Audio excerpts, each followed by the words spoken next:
한 사람이 예수님을 만나서 특별한 감사를 드리는 것을 우리가 보게 됩니다. 이 사람에 대해서 오늘 본문 중에서 1절과 2절이 이렇게 설명해 주고 있습니다. 예수께서 여리고에 들어가시더라. 삭개오라 이름하는 자가 있으니 세리장이요 또한 부자. 자, 예수님 당시에는 로마가 세상을 지배하고 있었던 때였습니다. 전 세계를 지배하고 있을 때 로마는 그 지역에 세금을 걷기 위해서 그 지역 사람이 세리를 주고 있습니다. 정해진 세금을 거두어서 로마로 보낼 때 남는 몫은 세리의 몫이 되었습니다. 그래서 대부분의 세리들은 로마에 보내는 것보다도 더 많은 세금을 그 지역에 살고 있는 사람들에게 부과를 시켰습니다. 그리고 세금을 걷어들여서 로마가 요구하는 그만큼만 로마에 보내고 나머지는 자기의 몫이 되었습니다. 자, 이렇게 되니까 세리는 그 직업 하나 가지고 자연스럽게 부자가 될 수 있었고, 또 오늘 본문에 말씀해 보니까 그 세리 부자 가운데서도 세리장이었다 이렇게 얘기하고 있으면서 그 세리장이었기 때문에 그가 부자였다 이렇게 설명해 주고 있습니다. 그러나 그에게도 고민이 있었습니다. 그 고민 중에 하나가 바로 종교적인 것이었습니다. 하나님을 섬기는 유대인으로서 남의 것을 토색한다고 하는 불편한 마음이 들었습니다. 그래서 그와 같은 생각을 살다 보니까 마음에 불편하고 왠지 모르게 죄를 짓는 것 같은 그런 마음 속에서 살아갔습니다. 또 하나는 다른 많은 사람들이 자신을 가리켜서 동족의 피를 빨아먹고 사는 매국노다 그렇게 손가락질하면서 그와 상종을 하지 않았습니다. 그는 많은 돈을 소유하며 부자였지만은 권력이 있었지만은 그에게 이와 같은 고민들이 있었던 것입니다. 그런데 어느 날 그가 예수님에 대한 소문을 듣게 되었습니다. 소문에 들은 예수님은 세리의 친구요 죄인의 친구다 그렇게 불림을 받았습니다. 거기다가 예수님을 따라다니는 제자가 몇 명 안 되는 12명 가운데서 마태라고 하는 사람이 세리였습니다. 도대체 예수라는 사람이 어떤 사람이기에 우리처럼 천대받는 세리를 친구로 삼는단 말인가. 그래서 그분을 만나고 싶게 되었습니다. 그러나 예수님을 만나고자 했던 그에게 커다란 장애가 있었습니다. 그 장애에 대해서 3절의 말씀이 이렇게 설명하고 있죠. 저가 예수께서 어떠한 사람인가 하여 보고자 하되 키가 작고 사람이 많아 할 수 없다. 첫 번째 장애 조건은 키가 작았습니다. 근데 작은 키뿐만 아니라 예수님을 따라다니는데 항상 많은 사람들이 몰려다니기 때문에 아무리 먼 데에서 예수님을 보려고 해도 키가 작기 때문에 볼 수 없었다는 겁니다. 그래서 자기 인생에 큰 고민거리가 있었던 이 자신이 자기의 운명에 거는 일을 결심하게 됩니다. 그 결심을 보면 오늘 4절 말씀 이렇게 증가합니다. 앞으로 달려가 보기 위하여 뽕나무에 올라가니 이는 예수께서 그 길을 지나가시게 됩니다. 자, 오늘 본문의 말씀을 잘 보십시오. 예수님이 지나가는 것을 보기 위해서 뽕나무 위로 올라가는 것이 아니라 뽕나무 위로 먼저 올라가서 예수님이 이리로 지나가기만을 간절히 기다렸던 겁니다. 오늘 본문의 말씀의 상황이 그렇습니다. 예수님 멀리서도 이 뽕나무 위에서 자기를 기다리고 있던 삭개오를 알고 계셨습니다. 그래서 5절 말씀이 이렇게 증가합니다. 예수께서 그곳에 이르사 우러러보시고 이르시되 삭개오야 속히 내려오라. 내가 오늘 내 집에 이루하여야 하겠다 하십니다. 자, 그러니까 지금 이 상황은 예수님께서 삭개오가 기다리고 있던 그 뽕나무 밑으로 지나가고 있는 것을 우리가 알게 됩니다. 여기서 우리가 주목해야 될 말씀은 예수님께서 그 뽕나무 밑에 가셔서 하시는 말씀이 삭개오에게 향해서 속히 내려오라 말씀하시는 것이었습니다. 영어 성경에는 이렇게 표현되었습니다. Come down immediately. 빨리 속히 내려와요. 왜 예수님은 이 삭개오를 향해서 빨리 at once, immediately 즉시 내려오라고 당부하고 계신 것입니까? 그 이유가 그 시각이 내가 오늘 내 집에 머물러야 되겠다 라는 말씀과 연관이 있습니다. I must stay at your home today. 내가 오늘 밤을 너희 집에서 자야겠다는 말씀입니다. 우리가 잘 아는 대로 예수님께서 말씀을 가르치시고 기적을 베풀고 다니시면서도 늘 입버릇처럼 말씀하셨던 것이 있었습니다. 모든 집회가 다 끝난 다음에 예수님은 제자들 향해서 인자가 머리 들 곳이 없다. 처소를 염려하고 계셨던 것을 우리가 발견하게 됩니다.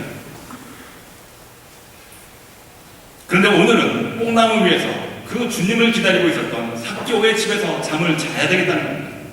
그렇다면 이 시각은 해가 저물어 가고 있었던 때였을 것입니다. 자, 생각해 보십시오. 삭개오가 자신의 고민의 문제를 해결하기 위해서 뽕나무 위에 올라갔습니다. 한낮에 내리치는 태양을 다 맞으면서 그 뽕나무 위에서 얼마나 기다렸는지 우리는 알 수 없습니다. 그러나 예수님께서 그 밑을 지나가면서 삭개오의 얼굴보다 새빨갛게 익어 있었습니다.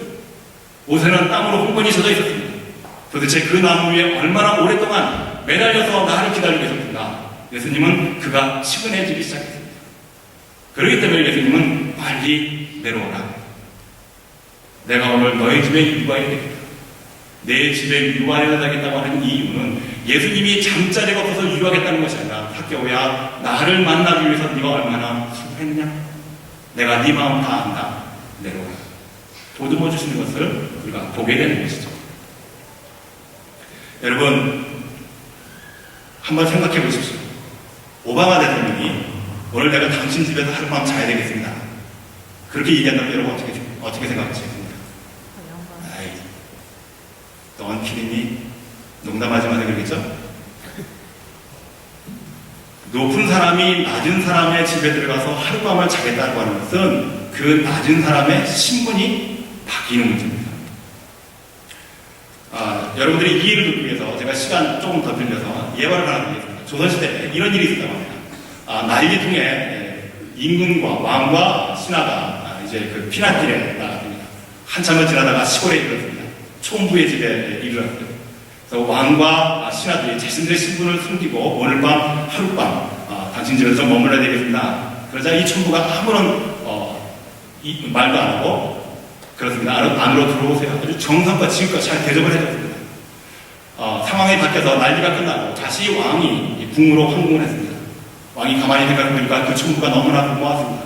그래서 그 총부를 궁으로 불러들였습니다. 그래서 그 총부에게 말합니다. 내가 당신에게 너무나 큰 은혜를 받았습니다. 당신 나에게 소원이 있으면 말해보십시오. 내가 당신의 소원을 들어주겠습니다. 총부는 깜짝 놀랄 수밖에 없었죠. 그 자기가 부지지간에 도와주었던 이 일행이 왕이었다는 것을 깨닫고 깜짝 놀랐습니다. 그런데 이 총부가 하는 말이 왕이여, 저에게는 아무것도 필요 없습니다.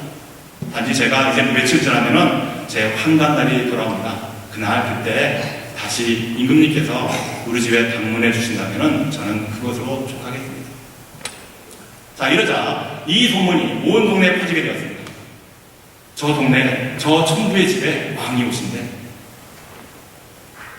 자, 이것 한 가지만으로도 이 총부의 신분이 달라지는 것이죠. 왕이 머무는 그 집, 왕을 모신다는 것, 이 하나만으로 내 신분이 달라질 수 있다는 겁니다. 관심조차 받지 못했던 인생이 변화해서 모든 사람의 관심이 집중되는 그런 상황으로 변화되는 것이죠. 자신의 고민거리를 위해서 예수님을 운명적으로 만날 결심을 하고 뽕나무로 올라간 삭개오가 어떻게 달라지는가? 그의 변화된 모습을 오늘 8절 말씀에서 이렇게 증거합니다. 삭개오가 서서 주께 여짜오되 주여 보시옵소서, 내 소유의 절반을 가난한 자들에게 주겠사오며 만일 그것을 투색한 일이 있으면 4배나 갚겠느니라. 삭개오는 예수님을 만나서 너무나 기뻐했습니다. 그 기쁨을 삭개오는 감사로 표현하고 있는 것을 우리가 보게 됩니다. 내 재산의 절반을 가난한 자에게 주겠습니다. 사랑하는 성도 여러분, 감사가 무엇인지 아십니까? 감사는 예수님을 이해하는 마음입니다. 삭개오는 지금 예수님의 마음을 읽었습니다. 삭개오는 예수님은 가난한 자를 돕는 분이라는 사실을 알았습니다. 소문을 들어서 알았어요. 삭개오가 그 예수님의 마음으로 돌아가서 내 기쁨 속에서 이 사람에게 감사해야 되는 나의 표현이 무엇일까? 그것을 찾게 되니까 예수님의 심정을 이해하게 됩니다. 저분은 가난한 사람을 돕는 사람. 그러므로 내 재산의 절반을 내서라도 내가 가난한 사람을 돕겠습니다. 그렇게 약속할 수 있었던 것입니다. 오늘 추수감사주의를 맞이해서 이 극심한 불경기 속에서 여러분 얼마나 수고가 많으셨습니까? 그런데 감사할 것이 아무것도 없고 감사는커녕 내 인생이 온통 적자투쟁인데 올 한 해 어떻게 지낼까 싶으니까 그것도 걱정이 될 뿐만 아니라 이 불경기가 언제 끝날지 도대체 캄캄한 이 앞이 보이지 않을 정도인데 왜 교회에서는 왜 이렇게 나를 감사하라 달달듣고 볶아대는지 여러분 마음이 무거우시지 않습니까?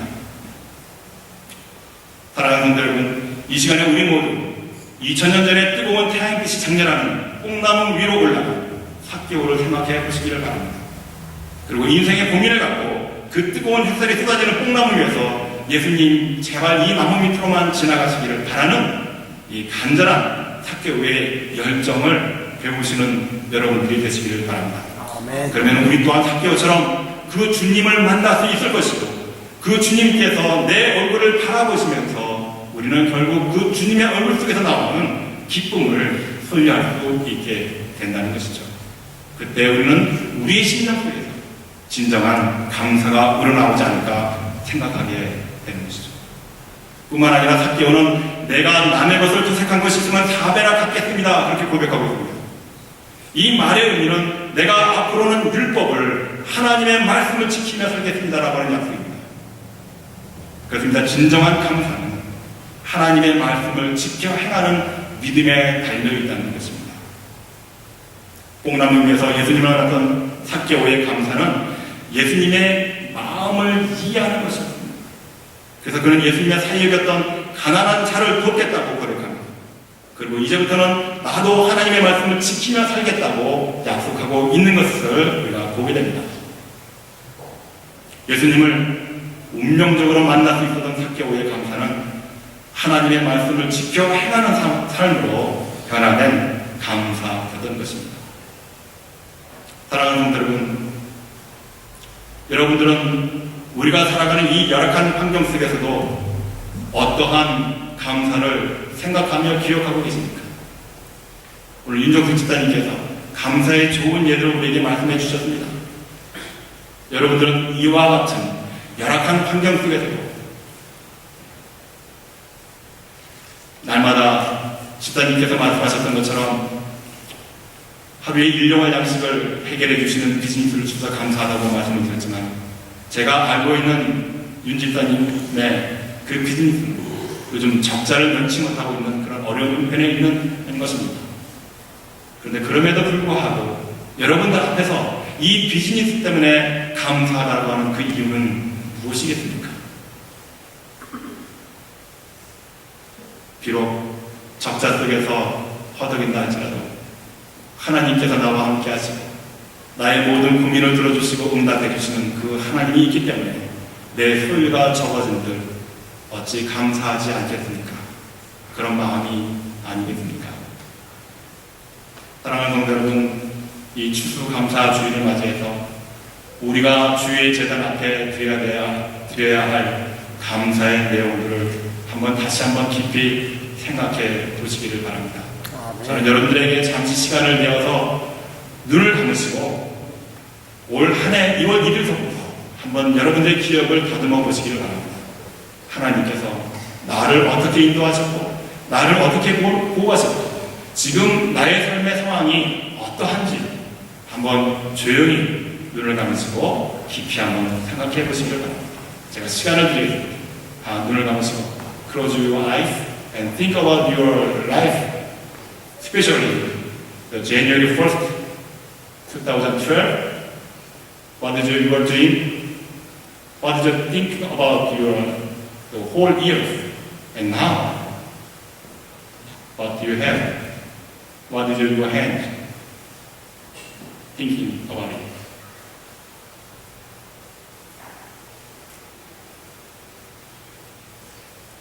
기도하겠습니다.